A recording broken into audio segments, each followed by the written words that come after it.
This is Colin Liddell, and this is the Shortpod, a brief and succinct podcast commenting on the events and issues of the day.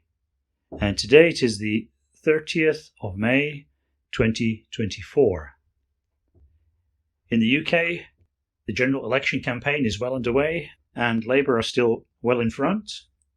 But there are still about 5 weeks left, so a lot could still happen. Now, the result of any general election is obviously important, or at least it usually is, but I think there's something much more important than the actual result, and that's the direction in which the campaign pushes the political debate and the trajectory of British political thought. What I'm referring to is the overarching narrative of politics, the sort of meta-story of politics. Economically, there's not that much to divide the parties.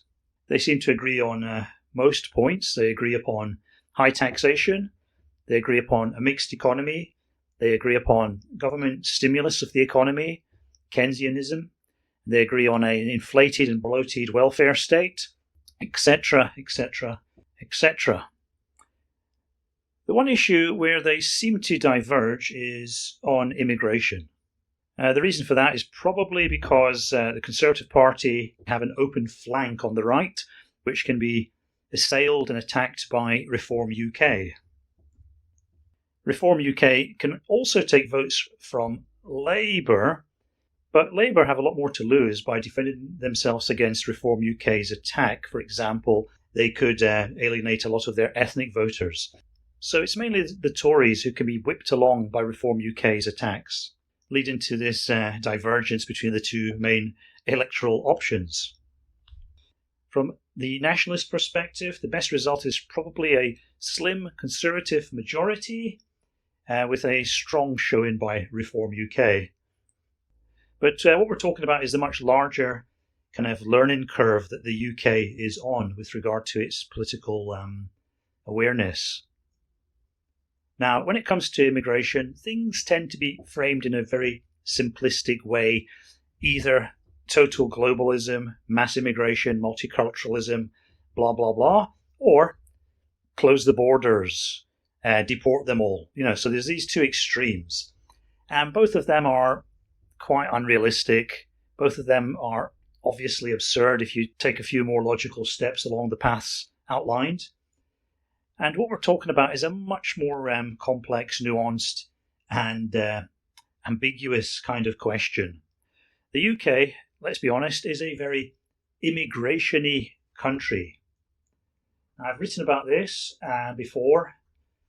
Back in January, I wrote an article called The Only Legitimate Immigration Debates, which kind of points out why Britain is a rather immigration-y country.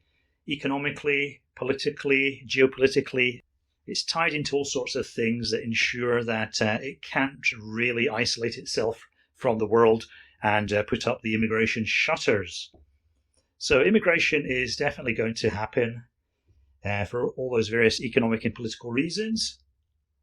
So anybody coming along and saying we're going to shut down immigration is talking complete bullcrap, I have to say. You can have feelings about that any way you like, but that is the unavoidable reality.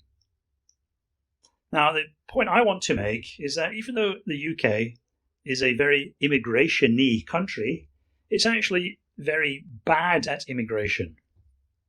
Now, I'm not contrasting it with Japan, where I'm based, which has much less immigration, even though that is also rising. I'm not comparing that with some Wignat fantasy of 100% pure ethno-state. When I say the UK is bad at immigration, what I'm saying is they do immigration, but they do it badly. So this raises the question, who does immigration well? Now, in my opinion, the countries that do immigration well are the oil states in the Middle East. They have a lot of immigration. Most of their labour force comes in from overseas, work very, very hard, earn good money, even live there for several years. Some of them probably live there a lot longer, and a lot of them go home to spend the money where it's actually worth more, etc., etc. So The difference between the Gulf states and the United Kingdom is that both need lots of immigration. But in the case of the Gulf states, they don't give them any political rights. They don't say, oh, you're an immigrant, here's your automatic vote and welfare rights. That is what the UK does. So if the UK continues to be an immigrationy country, which seems likely with its low fertility rates, its individual freedom, its feminism, and its addiction to economic growth, then it's going to have to adjust the way it sees immigration. Now, this actually ties in with the latest news out of the UK. One of the more interesting ideas to come out of the election debate was a proposal by Richard Tice of the Reform Party. And this proposal was that if UK companies want to employ foreign labour, they will have to pay a larger national insurance contribution. At the moment, according to what Tice said, UK companies pay 13.5% national insurance contribution on their workers' salary. And the idea that Tice was proposing was that this should be raised to 20%, which he said would raise about £20 billion over the next Parliament. Now, this is the first step towards what I'm talking about, which is essentially a kind of two-tier system. Now, that will offend a lot of people because it's not egalitarian, but countries themselves are not egalitarian. A country is made up of its citizens. Those people who are outside the country are non-citizens. They have different rights. People in France cannot vote in British elections, etc., etc. So countries themselves are two-tier systems. A country that needs or requires or chooses to have a lot of immigration should have the right to have a two-tier system. Most people who want to come to Britain not necessarily to vote. They may want the vote because of the benefits it brings, but they're not really interested in the vote. They're much more interested in what they can get out of it economically.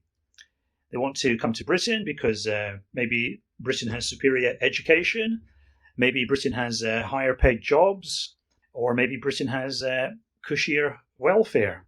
The desire of these people to have a vote is purely supplementary to all of that.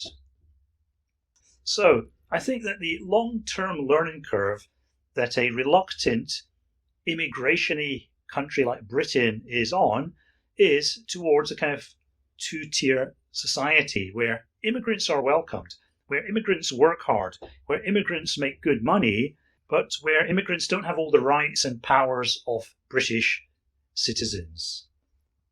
Now, if that's true, that would be much more important than whether the Labour Party or the Tories or this coalition or that coalition assumed power after the election. Over and out.